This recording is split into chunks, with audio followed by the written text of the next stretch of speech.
자, 다음은 75페이지 우리 고난도 문항 1번부터 정리를 좀 한번 해볼게요.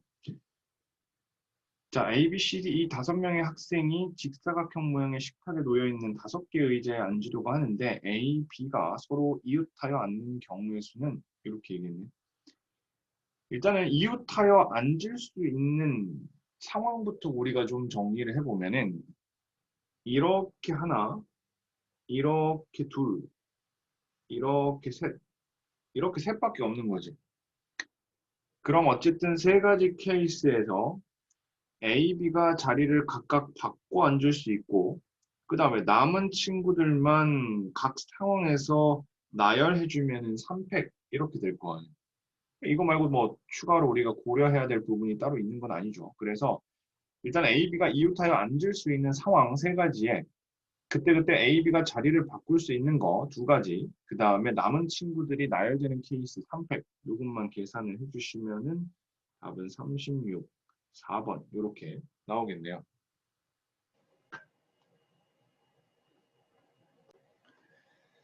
자, 그 다음에 2번 부분집합 중에서 원소의 개수가 3개인 부분집합들의 모든 원소의 합은 자, 일단 이런 형태의 문제들도 굉장히 시험에 자주 출제가 되는 편인데 어, 우선 부분집합의 각 부분집합들을 우리가 살펴볼 때 일단 어쨌든 모든 원소의 합을 구할 건데 각 원소의 입장에서 한번 생각을 해보자는 거지. 그러니까 내가 만약에 원소 1의 입장에서 생각을 해보자. 그러면 1이 일단 등장하는 횟수가 몇 번이냐? 그러면 1을 포함한 부분집합의 개수를 생각하면 되겠지. 그래서 1을 포함한 부분집합의 개수는 남은 7개의 원소들 중에서 2개를 뽑는 것과 같기 때문에 21개의 부분집합, 21개의 부분집합에서 1이 등장을 할 거다 이런 얘기지. 그러면 2도 사실은 마찬가지겠지. 2를 포함한 부분집합의 개수도 21개, 3을 포함한 부분집합의 개수도 21개, 8을 포함한 부분집합의 개수 21개. 그래서 각 원소 입장에서 보게 되면은 1도 결국은 21개가 들어있을 거고 2도 결국은 21개, 3도 결국은 21개씩 전부 다 들어있을 거다 이런 얘기지. 결국 모든 원소의 합을 구할 때 각 원소의 합을 생각하지 말고 전체 부분집합의 개수에서 각 원소가 몇 번씩 등장을 하는가에 대한 개념으로 본다면은 모든 원소가 21번씩 등장을 하게 된다 이런 얘기죠. 그래서 계산을 1부터 8까지의 합 곱하기 21 이렇게 해줄 수 있겠죠. 그래서 36 곱하기 21이라 할 수 있고 이거 계산하시면 756 5번 이렇게 나오는 거 확인할 수 있습니다. 됐죠? 자, 다음은 3번. A에서 B로 가는 함수 F 중에서 다음 조건을 만족시키는 함수의 개수는 이런 얘기네요. 가조건 같은 경우에는 얘 같은 경우에는 F1, 1에 대한 함수값과 F3, 3에 대한 함수값의 크기가 정해져 있다.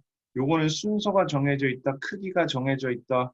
그러니까 선택의 개념으로 진행이 됩니다. 그래서 이제 조합에 대한 부분이라고 생각하시면 되고 얘 같은 경우에는 조건이 조금 케이스가 나뉘는 거니까 이거부터 우리가 정리를 해볼게요. 그래서 F2는 F4 플러스 2의 개념으로 봅시다. 그러면 이걸 만족시키는 순서쌍들부터 우리가 정리를 해놓고 그 상황에서 가조건을 만족시키는 애들까지 선택을 할 수 있도록 일단 정리를 합시다. 그러면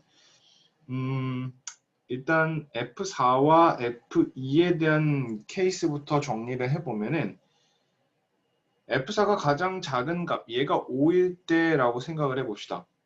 얘가 5일 때는 F2가 가질 수 있는 값이 7, 8, 9 이렇게 세 가지가 되겠네요. 그죠? 세 가지.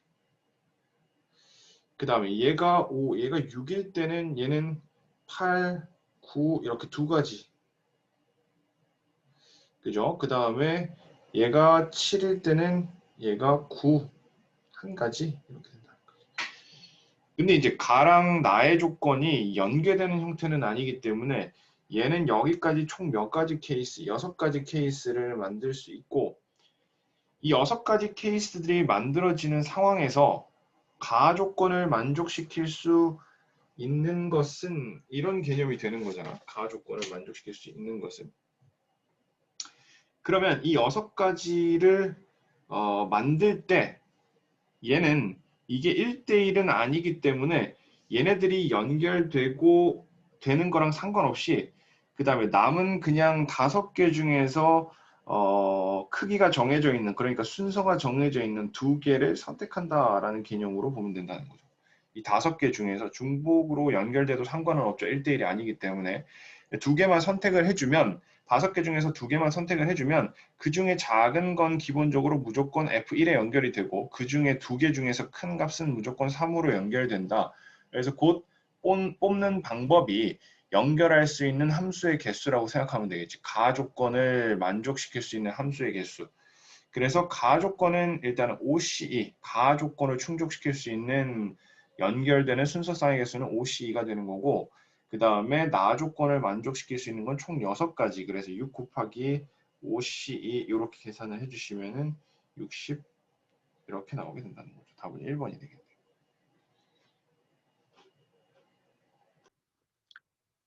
자, 마지막 4번. 자, 토너먼트 방식의 시합을 할 건데 PQ가 반드시 결승전에서 만나도록 하는 대진표를 작성하는 경우의 수가 몇 가지나 되느냐 이런 얘기입니다. 결승전에서 무조건 만나려면은 일단은 이렇게 두 그룹으로 나눴을 때 P가 만약에 여기에 있다면은 Q가 여기에 있어야지 결승에서 만날 수 있고 Q가 여기에 있으면은 P가 여기에 있어야 한다 이런 얘기. 어쨌든 PQ 이렇게 이제 아예 다른 그룹으로 나뉘어야 한다. 그게 2가지고요. 맞죠? PQ, QP 이렇게 2가지 케이스가 있는 거고 일단 나뉘었을 때 상황을 좀 살펴보면은 남은 2명을 2팀을 포함해서 남은 3팀을 일단 나눠야 되겠죠. 그러면은 PQ 빼고 여기는 PQ 일단 왔다고 해봅시다. 그럼 여기에 이제 추가로 2팀과 1팀을 나눠야 되겠죠. 그래서 3팀을 2팀, 그 다음에 1팀 이렇게 나눌 수 있는 방법 정리를 했고요. 그 다음에 뭐 예를 들어서 A, B팀이 왔다고 합시다.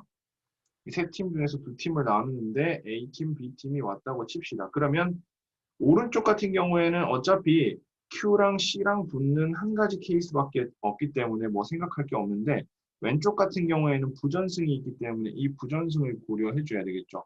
그래서 뽑힌 이 3팀을 2팀 그리고 1팀 이렇게 나눠줘야 된다. 혹은 부전승으로 올라갈 1팀을 선택해 줘야 된다. 뭐 이런 개념으로 생각한다면은 3팀 중에서 1팀 부전승 혹은 1팀, 2팀으로 나눈다라고 생각했을 때는 뭐 이런 식으로 정리가 될 건데 어쨌든 그 케이스가 전부 다 3가지인 거죠.